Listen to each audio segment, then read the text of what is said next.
નમસ્કાર મિત્રો, સ્વાગત છે તમારું અમારી યુટ્યુબ ચેનલમાં। તો મિત્રો, એએમસી એટલે કે અમદાવાદ મ્યુનિસિપલ કોર્પોરેશન તરફથી અલગ અલગ જે પોસ્ટ પર ભરતી જાહેર કરવામાં આવેલી છે, જેમ કે સહાયક જુનિયર ક્લાર્કની પોસ્ટ છે, સહાયક ટેકનિકલ સુપરવાઇઝર લાઇટ અને ઇજનેરની પોસ્ટ છે। તો આ ભરતીમાં ઓનલાઈન અરજી ફોર્મ જાતે કેવી રીતે ભરી શકાય તેના વિશે આજના વિડીયોમાં ચર્ચા કરીશું।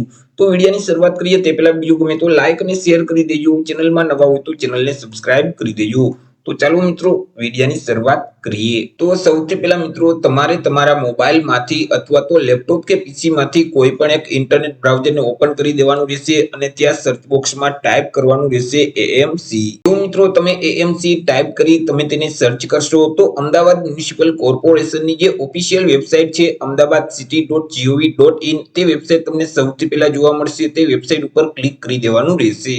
વેબસાઇટ ઉપર ક્લિક કરશો એટલે વેબસાઇટ ઓપન થઈ જશે। હવે મિત્રો, અહીં જે મેનુ આપેલ છે તેમાં પબ્લિક ઇન્ફોર્મેશનનો જે ઓપ્શન છે તેના ઉપર ક્લિક કરવાનું રહેશે, જેથી કરી સબ મેનુ ઓપન થઈ જશે। તેમાં મિત્રો જે રિક્વાયરમેન્ટ એન્ડ રિઝલ્ટનો જે ઓપ્શન છે તેના ઉપર ક્લિક કરવાનું રહેશે, જેથી કરી મિત્રો આ મુજબની એક સ્ક્રીન ઓપન થઈ જશે। હવે મિત્રો, એએમસી તરફથી અલગ અલગ 3 પોસ્ટ પર ભરતીની જાહેરાત કરવામાં આવેલી છે। પહેલી પોસ્ટ છે તે સહાયક ટેકનિકલ સુપરવાઇઝર લાઇટની પોસ્ટ છે, બીજી જે પોસ્ટ છે તે સહાયક ટેકનિકલ સુપરવાઇઝર એન્જિનિયરિંગની પોસ્ટ છે અને ત્રીજી જે પોસ્ટ છે તે સહાયક જુનિયર ક્લાર્કની પોસ્ટ છે। ત્રણે ત્રણ પોસ્ટમાં મિત્રો અરજી ફોર્મ ભરવાની રીત સેમ જ છે। તો આપણે કોઈ પણ એક પોસ્ટને ધ્યાનમાં લઈ આગળ વધીશું। તમારે જે પોસ્ટમાં અરજી ફોર્મ ભરવું હોય તો તેની સામે જે એપ્લાયનું બટન છે તેના ઉપર ક્લિક કરી દેવાનું રહેશે, જેથી કરી મિત્રો તમને એક અરજી ફોર્મ આપી દેવામાં આવશે। તે અરજી ફોર્મમાં તમામ માહિતી ભરવાની રહેશે। તેમાં સૌથી પહેલા તમારી જે પર્સનલ ઇન્ફોર્મેશન છે તે આપવાની રહેશે। મિત્રો, તમે એએમસી ના કર્મચારી છો કે કેમ, એટલે કે એએમસી ના એમ્પ્લોય છો કે કેમ। જો એએમસી ના કર્મચારી હોય તો યસ સિલેક્ટ કરી દેવાનું રહેશે, નહીતર નો સિલેક્ટ કરવાનું રહેશે। ટાઇટલ જે લાગુ પડતું હોય તે અહીંથી તમારે સિલેક્ટ કરી દેવાનું રહેશે। તમારું નામ છે તે આ બોક્સમાં ટાઈપ કરવાનું રહેશે। પિતા અથવા તો પતિનું નામ અહીં ટાઈપ કરી દેવાનું રહેશે। તમારી સરનેમ એટલે કે અટક આ બોક્સમાં ટાઈપ કરી દેવાની રહેશે।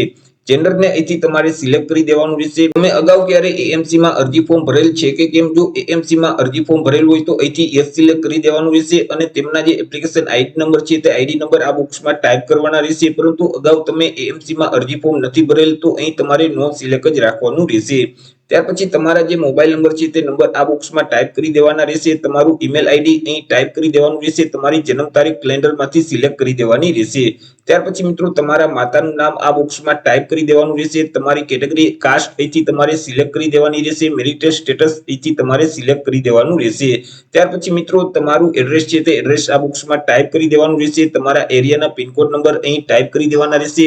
તમે શારીરિક રીતે વિકલાંગ વ્યક્તિ છો કે કેમ, જો શારીરિક રીતે વિકલાંગ વ્યક્તિ હોય તો યસ સિલેક્ટ કરી દેવાનું રહેશે અને તમારી પાસે જે વિકલાંગતાનું સર્ટિફિકેટ છે તેની વિગત આપવાની રહેશે। જેમ કે મિત્રો કેટલી વિકલાંગતા છે તેમની ટકાવારી આ બોક્સમાં ટાઈપ કરી દેવાની રહેશે। તમારી પાસે જે સર્ટિફિકેટ છે તેમના નંબર અહીં ટાઈપ કરી દેવાના રહેશે। સર્ટિફિકેટની તારીખ અહીંથી કેલેન્ડરમાંથી સિલેક્ટ કરી દેવાની રહેશે। સર્ટિફિકેટ કયા રાજ્ય તરફથી આપવામાં આવેલું છે તે રાજ્યનું નામ અહીંથી સિલેક્ટ કરી દેવાનું રહેશે। પરંતુ તમે શારીરિક રીતે વિકલાંગ વ્યક્તિ નથી તો અહીંથી તમારે નો સિલેક્ટ જ રાખવાનું રહેશે।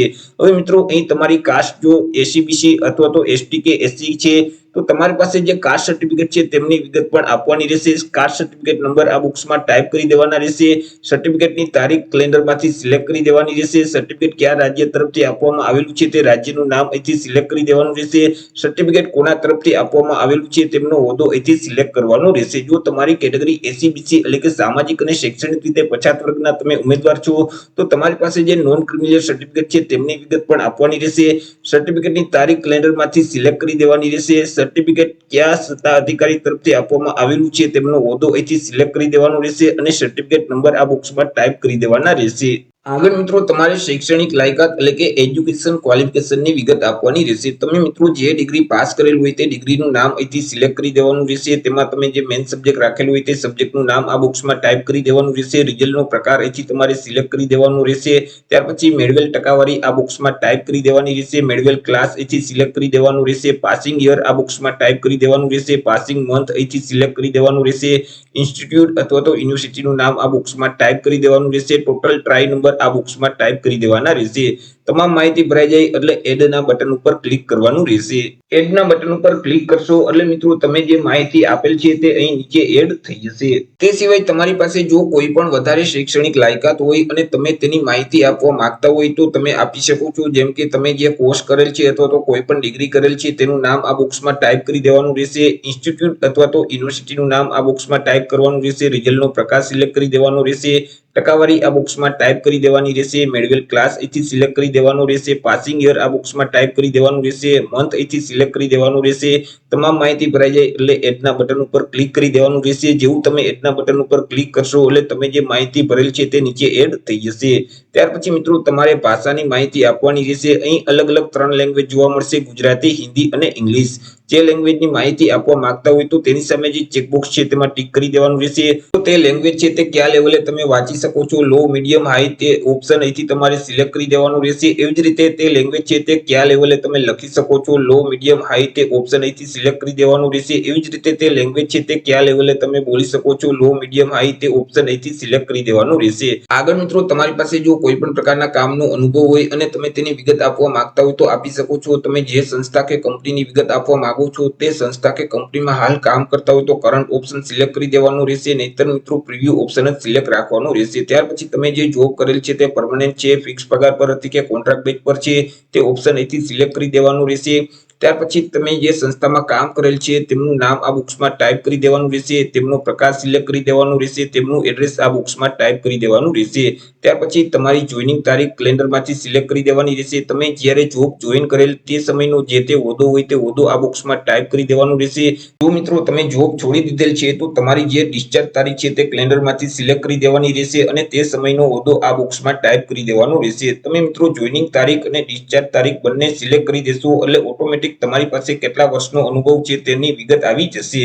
ત્યાર પછી તમારી જોબ પ્રોફાઇલ વિશે આ બોક્સમાં ટાઈપ કરી દેવાનું રહેશે. રિમાર્ક કોઈ લખવા માંગતા હોય તો અહીં તમારે તે ટાઈપ કરી દેવાની રહેશે. તમામ માહિતી ભરાઈ જાય એટલે એડના બટન ઉપર ક્લિક કરી દેવાનું રહેશે.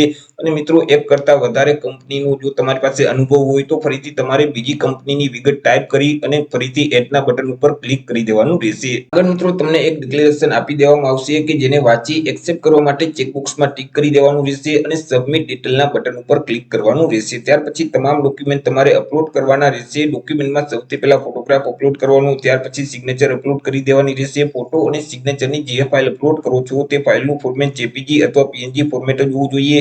ત્યાર પછી આધાર કાર્ડ અપલોડ કરવાનું રહેશે. જો અનુભવની વિગત આપેલ હશે તો અનુભવનું પ્રમાણપત્ર અપલોડ કરવાનું રહેશે. જો અનામત વર્ગના તમે ઉમેદવાર હોય તો તમારી પાસે જાતિનું પ્રમાણપત્ર છે અથવા નોન ક્રિમિનલ સર્ટિફિકેટ છે તે અપલોડ કરી દેવાનું રહેશે. જો તમે શારીરિક રીતે હેન્ડીકેપ ઉમેદવાર છો તો તમારી પાસે જે વિકલાંગતાનું પ્રમાણપત્ર છે તેની કોપી અપલોડ કરવાની રહેશે. અહીં મિત્રો આધાર કાર્ડ છે, અનુભવનું પ્રમાણપત્ર છે, કાસ્ટ સર્ટિફિકેટ છે, વિકલાંગતાનું પ્રમાણપત્ર છે, તે તમામ ડોક્યુમેન્ટ તમારે પીડીએફ ફોર્મેટમાં અપલોડ કરવાના રહેશે. અને મિત્રો તમામ ડોક્યુમેન્ટની સાઇઝ છે તે વધુમાં વધુ 1 MB સુધી જ હોવી જોઈએ. ચોઈસ ફાઇલના બટન ઉપર ક્લિક કરી ડોક્યુમેન્ટને સિલેક્ટ કરી દેશો એટલે ડોક્યુમેન્ટ અપલોડ થઈ જશે. ડોક્યુમેન્ટ અપલોડ થઈ ગયા પછી અહીં સબમિટ ડોક્યુમેન્ટના બટન ઉપર ક્લિક કરી દેવાનું રહેશે. જેવું મિત્રો તમે સબમિટ ડોક્યુમેન્ટના બટન ઉપર ક્લિક કરશો તો તમારું ફોર્મ છે તે ફાઇનલી સબમિટ થઈ જશે. તમને એક અરજી નંબર એટલે કે એપ્લિકેશન નંબર આપી દેવામાં આવશે. તે એપ્લિકેશન નંબર તમારે સાચવી રાખવાનો રહેશે. આગળ તમારે ઓનલાઈન પરીક્ષા ફી ભરવાની રહેશે. પરીક્ષા ફી ભરવા માટે અહીં ફી પેમેન્ટનો જે ઓપ્શન છે તેના ઉપર ક્લિક કરશો એટલે આ મુજબની એક સ્ક્રીન ઓપન થઈ જશે. અહીંથી જોબને સિલેક્ટ કરી દેવાની રહેશે કે તમારે કઈ પોસ્ટની અરજી ફી ભરવી છે. તે પોસ્ટનું નામ અહીંથી સિલેક્ટ કરી દેવાનું રહેશે. તમને જે અરજી નંબર આપવામાં આવેલ છે તે એપ્લિકેશન નંબર આ બોક્સમાં ટાઈપ કરી દેવાનો રહેશે. તમારી જન્મ તારીખ અહીંથી સિલેક્ટ કરી દેવાની રહેશે. ત્યાર પછી સર્ચના બટન ઉપર ક્લિક કરશો તો તમારી અરજીની વિગત તમને જોવા મળશે કે જેમાં મિત્રો લખેલ હશે કે તમારે કેટલા રૂપિયા અરજી ફી ભરવાની છે. તે રકમ રૂપિયા પણ લખેલ હશે. ત્યાર પછી મિત્રો પે ફી પેમેન્ટના બટન ઉપર ક્લિક કરશો એટલે તમારે આગળ બેંકની વિગત આપવાની રહેશે. તે બેંકની વિગત આપી અને સબમિટના બટન ઉપર ક્લિક કરશો તો તમારી પરીક્ષા ફી છે તે ઓનલાઈન ભરાઈ જશે. અરજી ફી ભર્યા પછી મિત્રો તમે તેની રિસિપ્ટની પ્રિન્ટ લેવા માંગતા હોય તો અહીં તમને ઓપ્શન જોવા મળશે ડાઉનલોડ રિસિપ્ટ. તેના ઉપર ક્લિક કરશો એટલે આ મુજબની એક સ્ક્રીન ઓપન થઈ જશે. અહીંથી તમારે પોસ્ટને સિલેક્ટ કરી દેવાની રહેશે. તમારા અરજી નંબર ટાઈપ કરી દેવાના રહેશે. તમારી જન્મ તારીખ ટાઈપ કરી દેવાની રહેશે. સર્ચના બટન ઉપર ક્લિક કરશો તો તમારી વિગત તમને જોવા મળશે. નીચે પ્રિન્ટનો ઓપ્શન હશે તેના ઉપર ક્લિક કરશો તો તમે જે અરજી ફોર્મ ભરેલ છે તેની પ્રિન્ટ નીકળી જશે.